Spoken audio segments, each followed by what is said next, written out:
جو سوال آپ اچھا کہہ رہے ہیں، جواب دے دیں آپ، مجھے پتا آپ کا جواب کیا ہے لیکن دے دیں آپ۔ ڈاکٹر صاحب آپ کا سوال یہ تھا کہ قرآن میں اور حدیث میں شعبان کی اور اس رات کی کیا فضیلت ہے؟ تو سچ تو یہ ہے کہ قرآن مجید میں شعبان کی کوئی فضیلت نہیں ہے،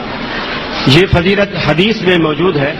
اور رسول اکرم صلی اللہ علیہ وسلم سے جو صحیح ترین روایت جسے امام بخاری رحمۃ اللہ علیہ نے نقل کیا ہے اور اما عائشہ صدیقہ رضی اللہ تعالی عنہا اسے بیان کرتی ہیں، وہ یہ روایت ہے کہ آپ نے فرض روزوں کے علاوہ یعنی رمضان کے جو روزے ہیں اس کے علاوہ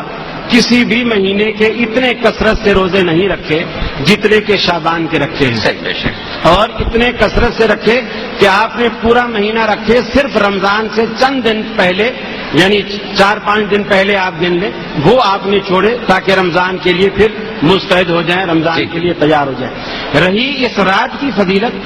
اس رات کی فضیلت میں جو آیت قرآن مجید میں پیش کی جاتی ہے، عموماً لوگ پیش کرتے ہیں، سورہ دخان کی ابتدائی آیت ہے انا انزلناہ فی لیلۃ مبارکۃ، کہ ہم نے قرآن مجید کو برکت والی رات میں اتارا ہے۔ اگر وہ برکت والی رات شعبان کی 15 رات ہے تو قرآن مجید کے آخری پارے میں اللہ نے کہا انا انزلناہ فی لیلۃ القدر، ہم نے قرآن مجید کو لیلۃ القدر میں اتارا ہے، اور یہ بچہ بچہ مسلمانوں کا جانتا ہے کہ لیلۃ القدر شعبان میں نہیں ہوتی، رمضان میں ہوتی ہے، اور وہ بھی رمضان کے آخری عشرے کی طاق راتوں میں کوئی ایک رات ہوتی ہے۔ پھر تیسری جگہ قرآن مجید نے کہا شہر رمضان الذی انزل فیہ القرآن، وہ رمضان ہی کا مہینہ ہے جس میں اللہ نے قرآن کو نازل کیا ہے۔ تو گویا قرآن خود متعین کر رہا ہے کہ جس رات میں قرآن نازل ہوا ہے وہ رات رمضان کے علاوہ کسی مہینے میں نہیں ہے، تو لہذا یہاں انا انزلناہ فی لیلۃ مبارکۃ سے مراد برکت والی رات لیلۃ القدر ہی ہے جو رمضان المبارک کے اندر ہے۔ رہی یہ بات ہے کہ احادیث اس کے بارے میں اتنی ہیں، بعض ائمہ نے 135 روایات شب قدر کے حوالے سے بیان کی ہیں، لیکن سب کو ضعیف قرار دیا ہے۔ محدثین کا جو پرکھنے کا پیمانہ ہے، جانچنے کا جو پیمانہ ہے، اس پیمانے پر صحت کے درجے پر ہمارے گئی۔ آپ بقیع قبرستان میں کھڑے ہوئے تھے،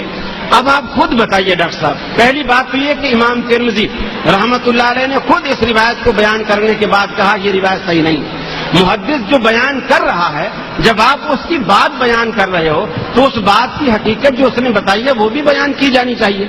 دوسری بات یہ کہ اما عائشہ صدیقہ پیچھے پیچھے گئی، ان کو پتا چل گیا کہ آج بڑی بابرکت رات ہے، نعوذ باللہ اللہ کے رسول جو نیکی پھیلانے میں، تبلیغ کرنے میں اور نیکی کے کاموں کی دعوت دینے میں اتنے تھے کہ دنیا میں آج ہم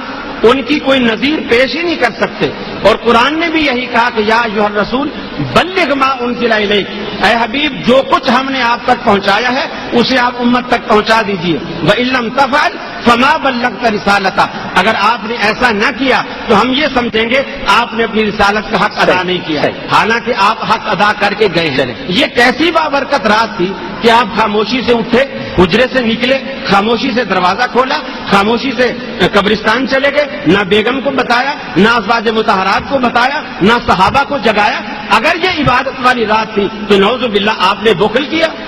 کہ تنہا بھی عبادت کرنے چلے گئے، اور پھر وہ عبادت بھی کیا کی، قبرستان جا کے کھڑے ہو گئے اور واپس آ گئے۔ تو یہ ایسی چیزیں ہیں۔ اچھا یہ وہ سارے دلائل ہیں پر اگر پرکھا جائے، سارے دلائل ہیں جن کا قاری سلیمان جاوید صاحب، یہ وہ دلائل ہیں کہ اگر ہم پھر اس کی